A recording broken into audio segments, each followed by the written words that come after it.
What's going on, everybody? It's Ndukauba, and today I'm here with another Dragon Ball Xenoverse 2 discussion. And just a warning, this might actually turn from a discussion to a rant. But today's topic is going to be, should Dragon Ball Xenoverse 2 be as defensive as Dragon Ball Xenoverse 1?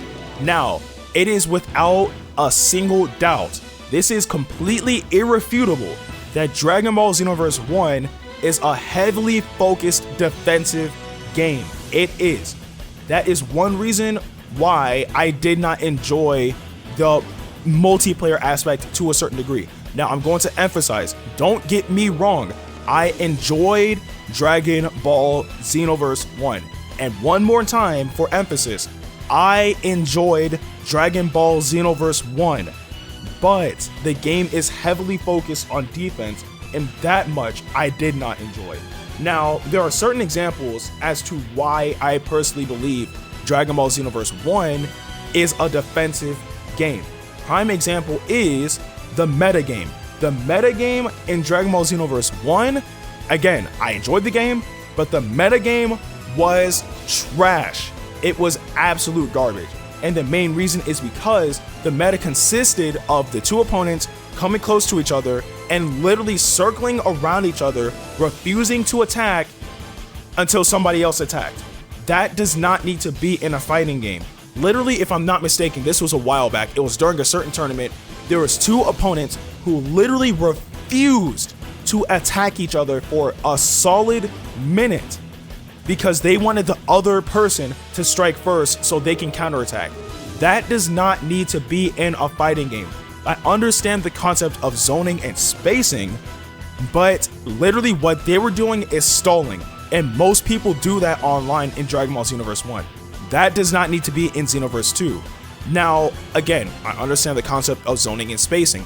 It would be different if one of the opponents was backing away and was going to follow up with a long distance move like Blaster Shell or Die Missile Barrage, something to apply pressure to the opponent, so that way the opponent would be forced to come to the other opponent and fight back.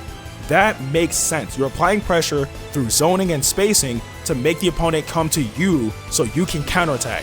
That makes sense. However, if you're in melee range, if you're in CQC, like if you're in close quarters about to fight your opponent up close and personal, you should not have to circle around the opponent trying to space in front of them. That does not make any type of sense in a fighting game. Like, if you're up close to the opponent, you need to be ready to fight that opponent up close. If not, then don't approach the opponent. Space them out. Another thing is, certain Z-Souls and evasive skills are heavily focused on defense, as well as certain moves as well. Now, as far as Z-Souls goes, now they've been fixed. However, back during like pre-patches, we've had those Z-Souls that focused heavily on defense.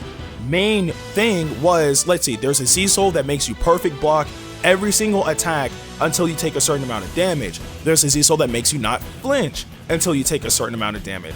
Stuff like that. And then you have evasive skills that's focused heavily on defense that has immense range and deals a decent amount of damage to the opponent.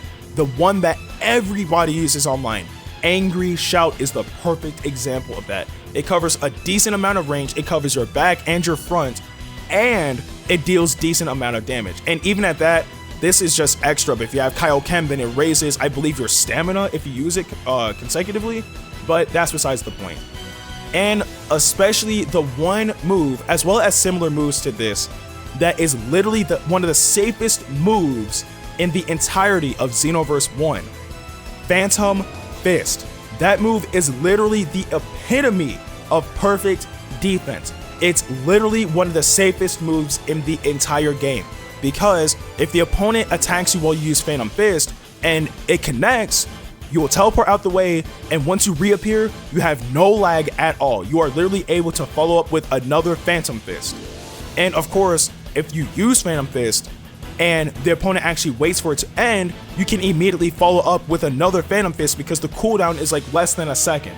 So I don't understand. Like, Xenoverse 1 is heavily based on defense. That is not how a fighting game should be, and I do not believe that that should carry over to Dragon Ball Xenoverse 2 under any circumstances. I think that they should literally take the time to look into the meta of the game, realize that it was seriously defensive, and try to make adjustments so that the game can be a perfect balance between offense and defense. I don't want to have to go into a match and have to think, oh god, what defensive move does this guy have this time? Like, I don't want to have to hop in and be like, oh, he has Phantom Fist, I'm gonna lose, or oh, he has Angry Shout, I can't really get around this guy, or oh, he has this Z-Soul. I literally have to find a way to deal damage to him before I actually deal damage to him. Like, that should not be in Xenoverse 2. They should really take the time to realize that the meta of Xenoverse 1, although the game was enjoyable, was actually pretty trash, and they need to change it up so that instead of it being heavily focused on defense, it can actually be a perfect balance between offense and defense. But that's just my take, and I know people are going to be back and forth about this. Some of you may agree, some of you may disagree. That's perfectly fine. Let me know what you think in the comment section below, because I honestly do believe that Dragon Ball Xenoverse 1, although the game was enjoyable, the meta game in that game was absolute trash. It really was.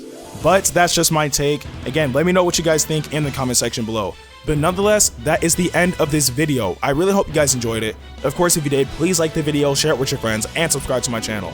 Also, don't forget to follow me on Twitter at NDukaubaYT. And for you mobile users, if you want to stay updated for all the videos that I upload, don't forget to ring my bell. And as always, thanks for watching. See you guys later.